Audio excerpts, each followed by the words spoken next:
Hello viewers, welcome to 3R classes. हम लोग घटनाचक्र पूर्वावलोकन इतिहास की सीरीज़ कर रहे थे। हमारा टॉपिक चल रहा था गवर्नर, गवर्नर जनरल एवं वायसराय। हम कल इसके नोट्स देख चुके थे। आज इसका प्रश्न कोश है, उसको सॉल्व करते हैं। चलिए अपनी क्लास को बिना टाइम वेस्ट किए शुरू करेंगे। क्लास शुरू करने से पहले गाइज आप लोगों से एक रिक्वेस्ट है, प्लीज़ अगर वीडियो पसंद आए तो लाइक एंड शेयर ज़रूर करें। चैनल पर नहीं तो प्लीज़ सब्सक्राइब करिएगा। चलिए शुरू करते हैं। आज का पहला सवाल है, निम्नलिखित कथनों पर विचार कीजिए। रॉबर्ट क्लाइव बंगाल के प्रथम गवर्नर जनरल थे। नहीं, रॉबर्ट क्लाइव नहीं थे, कल हमने पढ़ा था वॉरेन हेस्टिंग्स बंगाल के प्रथम गवर्नर जनरल थे। विलियम बेंटिंग भारत के प्रथम गवर्नर जनरल बने, ये सही है। तो हमारा राइट आंसर इसमें से हो जाएगा विकल्प बी, केवल 2। व्याख्या देखेंगे। वॉरेन हेस्टिंग्स को 1774 ईस्वी में बंगाल का प्रथम गवर्नर जनरल नियुक्त किया गया था। ये 1774 में इनको बनाया गया था रेगुलेटिंग एक्ट 1773 के अंतर्गत। ठीक है।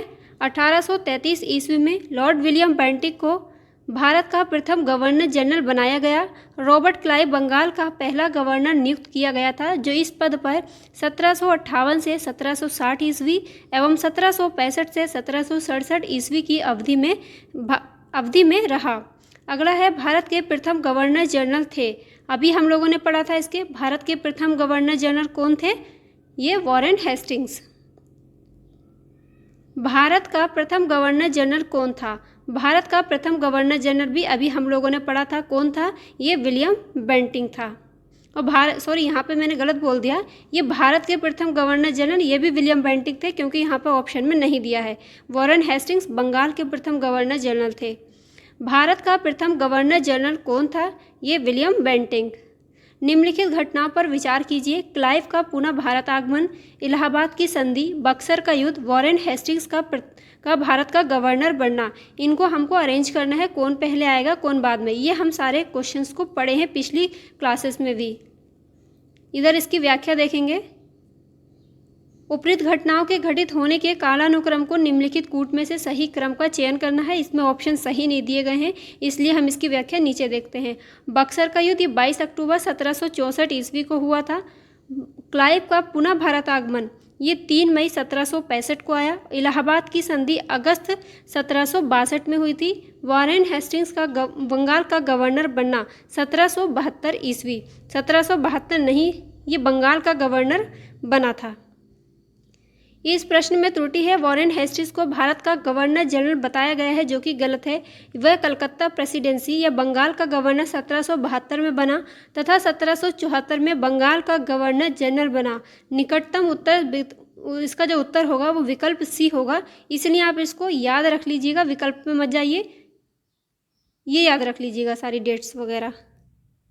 चलिए आगे वाला क्वेश्चन देखते हैं। निम्नलिखित कथनों में से कौन सा सही नहीं है?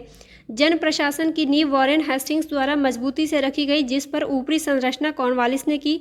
ईस्ट इंडिया कंपनी की असैनिक और सैनिक सुधारों के लिए का श्रेय क्लाइव को था। विलियम बेंटिंग सबसे बड़े ब्रिटिश शासकों में से एक था, क्योंकि उसने भारत में ब्रिटिश साम्राज्य को संग्रहित किया।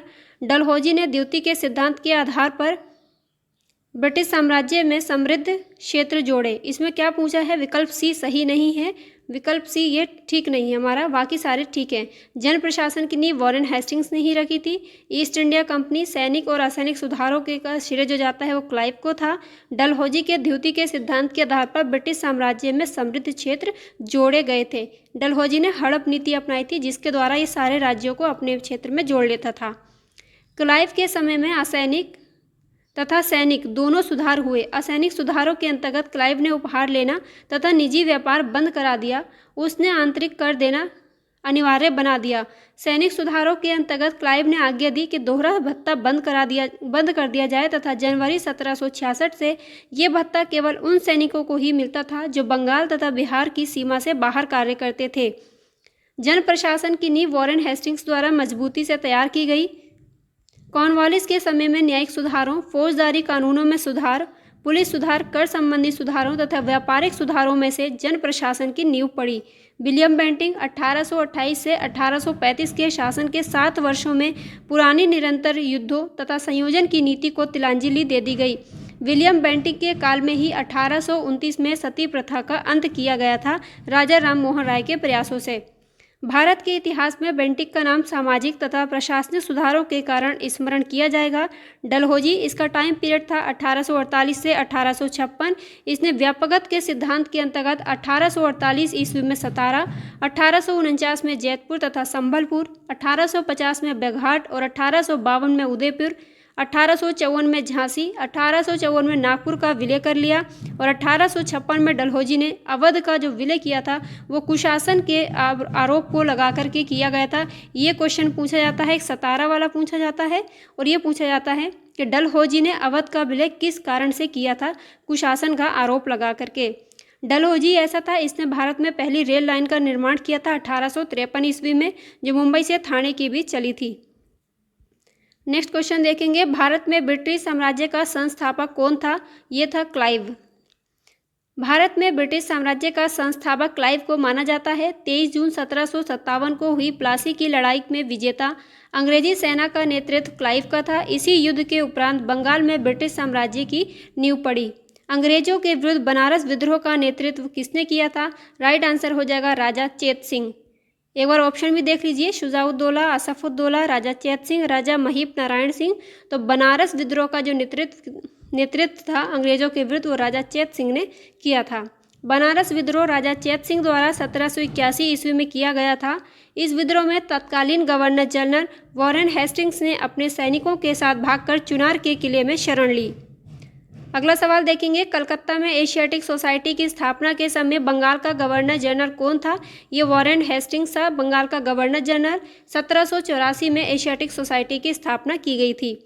व्याख्या देखेंगे, 15 जनवरी 1784 को एशियाटिक सोसाइटी की स्थापना के समय बंगाल का गवर्नर जनरल वॉरेन हेस्टिंग्स था। टाइम पीरियड 1774 से 1785 ईस्वी था। सुरक्षा प्रकोष्ठ की नीति या घेरे की नीति भी इसको बोलते हैं, ये किसने चलाई थी? वॉरेन हेस्टिंग्स ने। सुरक्षा प्रकोष्ठ या घेरे की नीति से वॉरेन हेस्टिंग्स तथा वेलेजली संबंधित थे। वॉरेन हेस्टिंग्स ने मैसूर और मराठों के साथ युद्ध अन्य भारतीय रियासतों के साथ बराबरी की पदवी प्राप्त करने की भावना से किया। इस समय कंपनी ने अपने राज्य के चारों ओर मध्य राज्य यानी बफर स्टेट बनाने का प्रयत्न किया। उद्देश्य केवल अपने राज्य की रक्षा करना था तथा हम ये भी कह सकते हैं कि अपने पड़ोसी राज्यों की सीमाओं की रक्षा करो ताकि अपनी सीमाएं सुरक्षित रहें। उस समय भय मुख्यतः अफगानों और मराठों से था, इसीलिए कंपनी ने अवध की रक्षा व्यवस्था के कार्यों को इस शर्त पर संभाला कि अवध का नवाब उस व्यय का बोझ उठाए और इस प्रकार अवध की रक्षा ही बंगाल की रक्षा थी। वेलेजली के आने से कंपनी के भारतीय रियासतों के साथ संबंधों में परिवर्तन आया। वेलेजली का उद्देश्य भारतीय रियासतों को अपनी रक्षार्थ कंपनी पर निर्भर करने का बाध्य करना था। उसने भारतीय रियासतों को अंग्रेजी राजनीतिक शक्ति के और सैनिक रक्षा के घेरे में लाने का प्रयत्न किया। गाइज, अगर आपको क्लास इंपॉर्टेंट लग रही हो, क्वेश्चन अच्छे लग रहे हैं तो प्लीज़ लाइक एंड शेयर ज़रूर करें और वीडियो को पूरा देखें जिससे आपको अच्छे से समझ में आए। रिंग्स फेंस नीति का संबंध किससे है? अभी हमने पढ़ा वॉरेन हेस्टिंग्स। इसको देखिए कितने नामों से पुकारा जाता है। रिंग फेंस है, सुरक्षा प्रकोष्ठ की नीति है या घेरे की नीति भी इसको बोलते हैं। नेक्स्ट है, निम्नलिखित में से किसने बंगाल में द्वैध शासन प्रणाली को समाप्त किया था? बंगाल में द्वैध शासन प्रणाली को समाप्त करने वाला भी वॉरेन हेस्टिंग्स ही था। वॉरेन हेस्टिंग्स के कार्यकाल में 1772 ईस्वी में कोर्ट ऑफ डायरेक्टर्स ने दोहरी शासन प्रणाली को समाप्त करने का निर्णय लिया तथा कलकत्ता परिषद एवं उसके प्रधान को आज्ञा दी कि वे स्वयं दीवान बने और बंगाल, बिहार तथा उड़ीसा के प्रबंध को अपने हाथों में ले लें। वॉरेन हेस्टिंग्स ने दोनों उपदीवानों मोहम्मद रजा खां और राजा शिताब राय को पदच्युत कर दिया। द्वैध शासन की शुरुआत बंगाल में क्लाइव के समय में 1765 ईस्वी में हुई थी।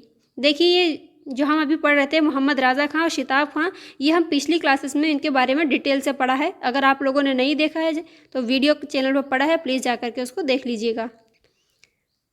बंगाल में द्विशासन प्रणाली किसके द्वारा लागू की गई थी? ऊपर पूछा किसने समाप्त की थी, यहाँ पूछ रहा है बंगाल में द्विशासन या द्वैध शासन प्रणाली किसके द्वारा लागू की गई थी? ये था रॉबर्ट क्लाइव। किस गवर्नर जनरल पर महाभियोग का मुकदमा चलाया गया था? वेरी इंपॉर्टेंट क्वेश्चन है। वॉरेन हेस्टिंग्स के ऊपर क्या चलाया गया था? महाभियोग का मुकदमा चलाया गया था। हमारे संविधान में जो महाभियोग है वो राष्ट्रपति के लिए भी लगाया जाता है, अनुच्छेद 61 के अंतर्गत। ये भी आप लोग याद रख सकते हैं। वॉरेन हेस्टिंग्स के अन्यायपूर्ण तथा निरंकुश कार्यों के कारण उस पर महाभियोग का मुकदमा चलाया गया, जो 1788 से 1795 ईस्वी तक चलता रहा, किंतु ब्रिटिश संसद ने उसकी सेवाओं को देखते हुए उसे सभी दोषों से मुक्त कर दिया। ये भी कहा गया कि वॉरेन हेस्टिंग्स ने ये सब कुछ साम्राज्य के हित के लिए किया, न कि अपने लिए। वॉरेन हेस्टिंग्स पर लगे महाभियोग के बारे में विद्वानों के मत हैं, किंतु V.A. स्मिथ का निर्णय अधिक मान्य है। वे लिखते हैं, उसके दोष से थोड़े से दोष, जहाँ तक वे वास्तव में दोष थे, उस राजनीतिज्ञ के दोष थे जिस पर सहसा ही संकट आ पड़ा हो तथा जिस पर इतनी कठिन उलझनें आ पड़ी हों कि कभी कभी मानवीय समझ में भूल चूक हो जानी आवश्यक ही थी। निम्नलिखित में से किस पर ब्रिटिश संसद में महाभियोग का मुकदमा चलाया गया था? वॉरेन हेस्टिंग्स के ऊपर। भारत में न्यायिक संगठन की स्थापना किसने की थी? मोस्ट इंपॉर्टेंट क्वेश्चन खूब पूछा जाता है। लॉर्ड कॉर्नवालिस ने। सॉरी, लॉर्ड नहीं बोलेंगे, इनको कॉर्नवालिस ही बोलेंगे। दीवानी और फौजदारी न्यायालय के श्रेणीवार संगठन के जरिए न्याय प्रदान करने की एक नई व्यवस्था की नींव अंग्रेजों ने रखी। इस व्यवस्था को वॉरेन हेस्टिंग्स ने आरंभ किया, मगर कॉर्नवालिस ने इसे और सुदृढ़ बनाया। 1773 ईस्वी की कॉर्नवालिस संहिता शक्तियों के पृथक्करण के सिद्धांत पर आधारित थी, जिसके तहत कर और न्याय प्रशासन को पृथक कर दिया गया। कॉर्नवालिस ही एक ऐसा अंग्रेज शासक था जिसकी जो मृत्यु हुई थी वो गाजीपुर में हुई थी और इसकी कब्र या समाधि भी गाजीपुर में ही स्थित है। ये भी क्वेश्चन पूछा जाता है। गाइज, आज की क्लास में इतना ही है। मिलेंगे अगली क्लास में आगे के क्वेश्चंस के साथ। तब तक के लिए अपना ख्याल रखिए, पढ़ते रहिए। वीडियो पसंद आए तो लाइक एंड शेयर ज़रूर करें। चैनल पर नए हैं तो प्लीज़ प्लीज़ प्लीज़ सब्सक्राइब करिएगा। बाय।